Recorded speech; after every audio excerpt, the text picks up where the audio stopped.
daun-daun tua itu juga akan putih. Kalau sudah seperti itu, tanaman kerdil. Nah, kenapa tanaman kerdil? Ya jelas nggak dapat nutrisi.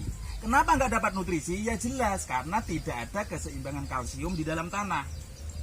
Apa buktinya? pH-nya asam. Diceknya berapa? Di bawahnya 6. Gitu, Pak.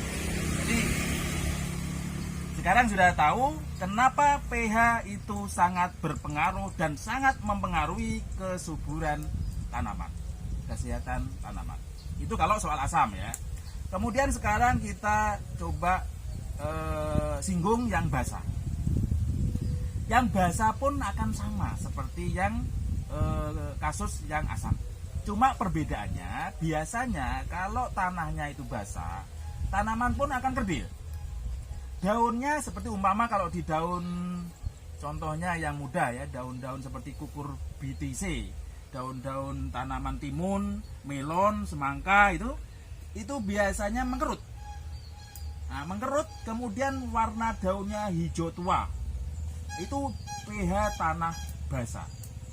Kemudian kadang bercak-bercak kuning, kemudian dikasih magnesium sulfat pun tidak akan sembuh.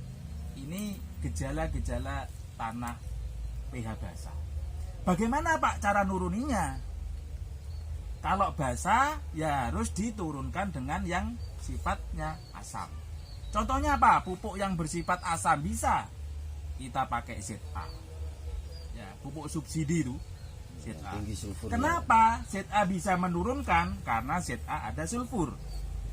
Kenapa kok pakai sulfur? Karena sulfur bersifat asam. Nah kan gitu. Jadi sifat asam bisa menurunkan kadar pH basah. Untuk kemana? Untuk menjadi ke posisi netral, yaitu di 6 atau 7. Sekarang gini, ada banyak kasus dan ini sering ditanyakan oleh teman-teman di GTHI. Pak, pH saya itu low, terus saya harus pakai kapur yang mana? Kapur ini kan ada banyak macam. Ada kalsium karbonat, ada kalsium hidroksida atau CaOH2, ada kalsium magnesium atau dolomit, ada kalsium oksid ya istilahnya itu kan. Nah, yang mana Pak kalau saya pH-nya low? pH indikasi low, tulisan di pH meter ini, itu biasanya di bawahnya 4. Bisa 3, bisa di bawah 3. Karena ini sangat asam, jadi tidak akan mungkin kita bisa menaikkan dengan hanya dolomit atau kalsium karbonat atau CaCO3. Dengan apa? Ya harus dengan kalsium hidroksida. Jadi kalsium ini ada tingkatan pH-nya Pak. Ada pH 8, ada pH 9 ke 10, ada pH 12. Nah pH 12 ini termasuk basa kuat. Kalsium hidroksida itu masuk basa kuat. Jangan tahu kalsium pelamir yang pakai pelamir itu masuk kalsium hidroksida basa kuat. pH-nya 11-12 Pak. Nah ini jenengan pakai mengangkat pH low pakai kalsium hidroksida bisa. Nah, bisa. Tapi nek jenengan angkat yang low untuk bisa ke 6 atau 7 dengan dolomit lama. Karena tingkatan levelnya jauh Pak. Ya kan? Dolomit pH-nya 8. Sementara tanahnya jenengan low di bawah 3. Lah kalau 8 dikurangi 1 aja 7. Kurangi lagi 1 6, baru ya masuk 6. Berarti kan dari 3, 4, masih di 5, Anda bisa. Jadi di sini pentingnya kita mengetahui ukuran berapa level sih yang kita akan naikkan tingkatan pH yang asam menjadi netral itu. Tuh, jangan lantas ada juga begini. Pak pH saya 5,5 Pak. Tapi kok saya cari magnesium kalsium magnesium cari dolomit tidak ada. Ya saya pakai gamping Pak, pakai kalsium hidroksida. Apa bisa? Bisa. Asal diturunkan kadar pH-nya. Karena itu pH basa kuat. pH-nya 12 Pak, 11-12 harus diturunkan. Atau jangan pakai yang kalsium hidroksida karena itu terlalu tinggi levelnya kan. Karena kan hanya dinaikkan tadi pH-nya berapa? 6 ya? Apa 5 ya? 5,5. 5 untuk menjadi 5,5 untuk menjadi 6,5 kan cuma satu level. dolomit bisa, kalsium karbonat bisa, CaCO3 bisa. ya CaCO3 itu kalsium karbonat Pak. Gini, gamping mentah yang belum melalui pembakaran, maksudnya kapur yang masih di alam, masih bongkahan-bongkahan itu kan orang kadang istilahnya ngambil di alam itu kan pakai entah itu pakai peledak, entah itu apa kan bongkahan-bongkahan itu Pak, itu kan belum dibakar. Nah itu namanya kalsium karbonat atau disebut juga kalsit. Kalsium karbonat apa bisa menaikkan pH? Bisa, tapi hati-hati jangan terlalu sering, apalagi terkhusus menaikkan pH pada saat sudah ada tanaman. Contohnya dengan gini, ini ada bawang ya, ternyata begitu siram dan ada hujan loh pH-nya drop, nah kan pH-nya turun jadi asam. Gimana caranya untuk menaikkan? Bisa itu ditabur kalsium, bisa kalsium karbonat, bisa kalsium magnesium atau dolomit. Tapi saran saya kalau dengan kalsium karbonat jangan terlalu sering. Seandainya sering bisa, tapi harus diimbangi ada pengocoran MBP, mol bonggol pisang. Karena di sana ada bakteri PJPR, bakteri pelarut fosfat, ada penicillium dan lain-lain. Jadi itu yang akan mengurai fosfat bisa terserap. Karena kalau tadi pakai banyak kalsium karbonat itu akan bisa mengikat fosfat.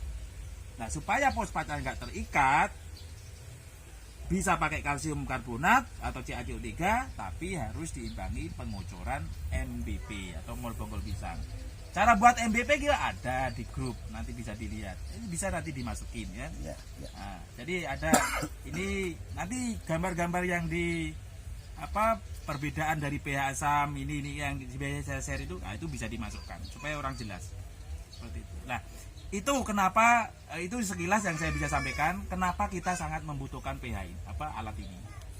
Kalau tidak ada ini sebenarnya bisa menggunakan asam sitrat untuk mengecek pH basah, kemudian soda kue untuk mengecek pH asam, atau bisa juga dengan kunyit.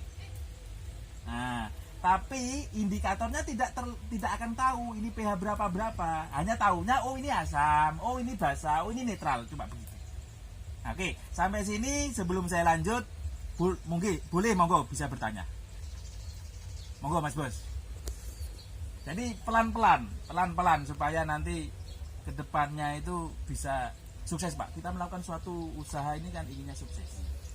Udah dengan capek-capek tanam, ternyata ada kemarin hal yang tergesa-gesa, nggak dikompos mungkin atau nggak dikapur mungkin.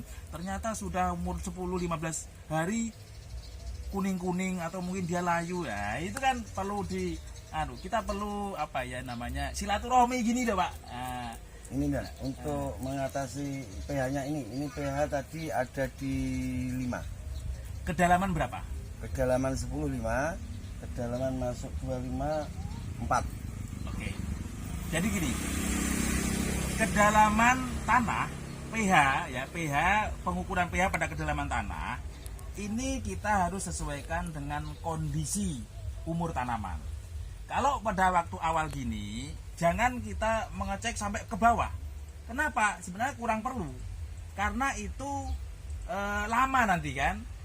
Akar untuk sampai ke bawah itu kan setelah tanaman umur 20 hari ke atas. Nah, untuk tahap awal begini yang harus dicek adalah di 5-10 cm. Kenapa? Itu tempat akar pertama. Ya.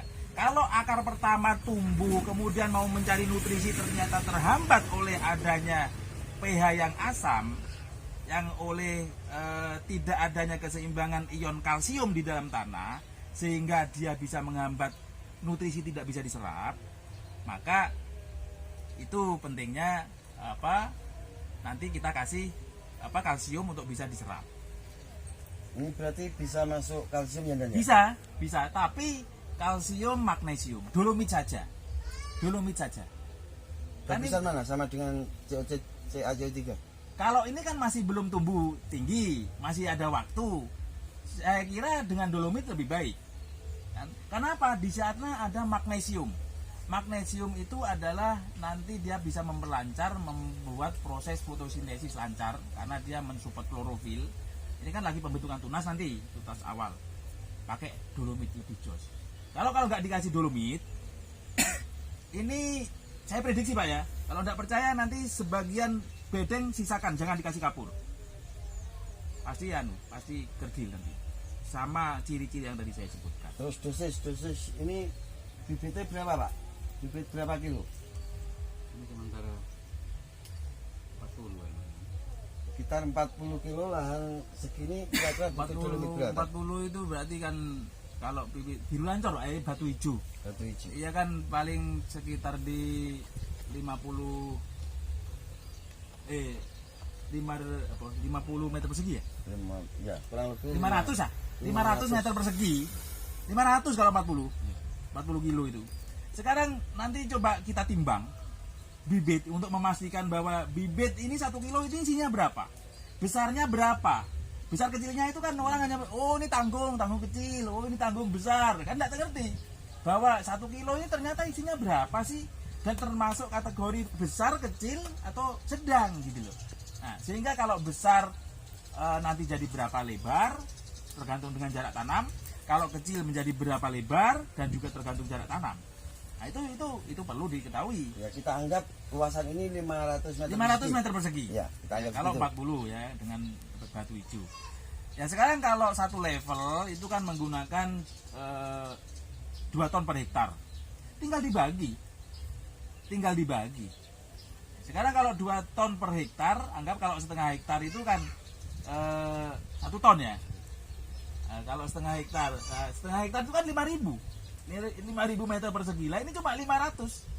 Berarti butuh berapa? 1 ton dibagi. Butuh 1 sak loh. 50 kilo sekitar itu. Antara 50 kilo sampai 70 kilo. 50 kilo. Iya. Kurang lebih 50 kilo. Nah, gitu Pak. Gampang ya, udah perlu dipersulit. Kita sebar 50 kilo, kita sebar langsung kita siram. Ya, bisa nanti disebar atau bisa kalau sudah tumbuh dikasih di sela-sela tanaman itu, disiram. Kalau tanahnya sulit meresap karena porositas kurang bagus, maksudnya kurang meresap itu, digaruk atau ditebar dolomit, digaruk terus disiram supaya masuk. Maksudnya masuk menyerap ke dalam tanah. Kalau hanya di permukaan percuma. Harus masuk ke dalaman pH yang asam tadi. Syukur-syukur nanti seiring pertumbuhan tanaman ini ke bawah itu bisa naik. Selain tadi kan pH sudah asam, netral tidak perlu dibahas lah, itu kan tidak ada masalah sih netral itu. Ini Kemudian, kalau kita nabur dolomit langsung dicampur pupuk bisa nggak? kalau dolomit pupuknya apa dulu? NPK. NPK majemuk. NPK majemuk. Kalau belum bebas klorin tidak bisa. Harus bebas klorin. Kalau pakai SP36 dengan dolomit tidak maksimal. Karena SP36 asam. Tapi kalau dengan vertifos bisa. Karena dia tidak ada meninggalkan asam. Nah, makanya kadang dalam industri pupuk, ini kok kalsium sama kalium sama fosfat bisa dicampur gini. Nah, tidak dilihat itu. Ada CaO, ada MgO, ada P2O5 kan gitu kan. Ada K2O. Kalau K2O itu kan seperti kalium ya. Kalium yang siap serap itu K2O, kalium oksid. Kalium yang belum siap serap, anggaplah sebagian terserap, sebagian meninggalkan residu asam, itu KCl. Kalium klorida, klorin, klorid. Itu yang berbahaya, kloridnya itu, klorinnya. Memang Cl itu dibutuhkan tanaman jumlah sedikit. Makanya kalau Cl-nya banyak, apalagi kena tanaman, daun lagi ya, pasti kebakar daunnya. Seperti terplasmolisis, seperti kondisi terbakar. Berarti jenis klorida bisa buat menurunkan pH? Bisa. Tapi kan tidak kalau menurut saya tidak dianjurkan. Karena kalau itu klorinnya ketinggian, jadi tinggi, kan jadi racun. Itu kan mikro. Ya itu mikro, bukan makro. CL-nya untuk CL ya. Iya, Ya, untuk CL. Kalau kaliumnya makro. Nah, gitu. Nah, terus kalau KOH, Nah, KOH itu kalium oksid sama itu, kalium hidroksida itu. Direaksikan dengan air bisa pengganti kalium. Jadi kalau ya maaf bukan ngujuk-ngujukin nggak beli pupuk sebenarnya ya. Ya kalau kita mau lebih hemat, pupuk itu sebenarnya kita juga bisa buat sendiri. Lebih murah gitu.